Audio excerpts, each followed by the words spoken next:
Ate Jo, tayo na. Dali na. Huwag mo naman tuyuin! Tapos Huwag mo naman tuyuin! Parang Nilalamig na ako. Huwag mo na dyan! Pakikinig ka eh.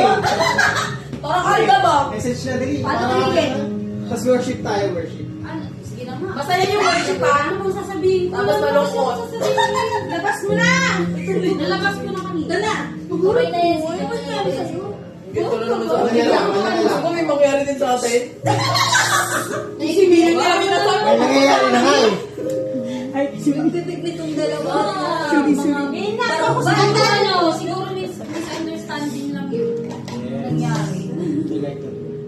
Parang nako-order ako ngayon. Set up to eh. Set up. Set up. Ano, basta, yun na.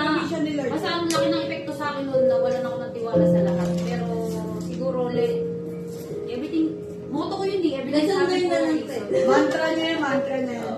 Lesson learned. Lesson learned na lang din. Tama ka. Yun na lang. Ano ba ng tamis? Huwag kami nga. Sa atin na sinabi yun eh. Kaya na rin nasasabihin mo. Okay na. Ayan, Message.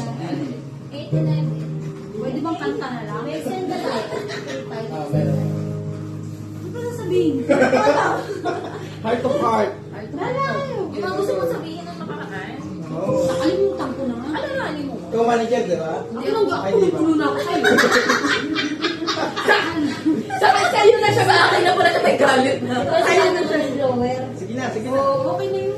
Basta ako. Titigan nga, titigan. Ano man yun? Ano naman ang mangyayari? Wala na yun. Yes. At ano le? Ako ano? Okay na yun. Sorry sa'yo. Sorry ka muna, Lisa. Kasi naging mabigat Okay, naging mabigat din sa akin yun. Para ako yung naging minsan dahilan kung bakit siya huminto. So, naging ano din sa akin yung bilang tumatayo na tatayo ka. Meron kang isang tao na hindi nakikita na. So, naging mabigat siya sa akin. Sorry sa part na yun. Kung ano man yung sabi mo, di ba? Ano, oo. Sorry din kasi yung nabigay ko sa'yo na ano yung sa mga sinabi ko. Eh, kung kilala mo naman ako eh. Ganun talaga ako pag galit ako. Lalo pag kilala mo ako, lalo pag tama ako. Pinaglaban niya kita kay Owen sa kasama na ako. Okay, sabi ko dati pinaglalaban ako ulit kasi Tsaka, misunderstanding yun kasi ano eh. Kasi parang lumala siya dahil kay Bebang. Abi. Kaya parang, imbis na si Bebang yung may kasalanan, Oo. naging ikaw na. Ayun nga, Kami sabi yung niya. kami yung pasensya ka na kung Ginagawa nila yung sinabi ko ng December. masasakit na salita. Siguro, ang kailangan ko na lang i-fix ngayon yung pag-isip. Kasi hanggang ngayon galit talaga sila. Yun yung isa sa mga kinakatang kumutin. Yung time na parang, ilang beses ko napapaninipan ko sa parang nag-open forum tayo. Tapos sa open forum naman sinasabi ko mga yung mga beses. Sinabi niya talaga sa GC. Napapaligipan ko yun. Pero parang sa panaginip ko, bigla akong umiiyak na ako. Time na, parang sinasabi ko, kung mahal mo, bakit hinayaan mo kung ano yun ang pamilya ko. Parang sabihan ako ng gano'n.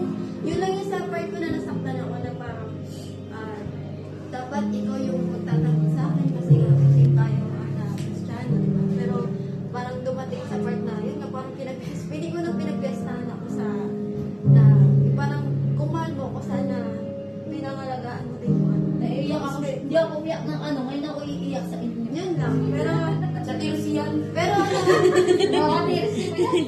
pero kanina talaga nagtitingin ako Sinisi mo pa kami. nagtitingin ako, nag-scroll ako sa TikTok. Nakita ko yung post niya, sumasayaw siya. Tapos napapangiti ako. Sabi ko, galing ang bait na ni Terno. Tapos parang naisip ko, miss ko rin naman si Terno.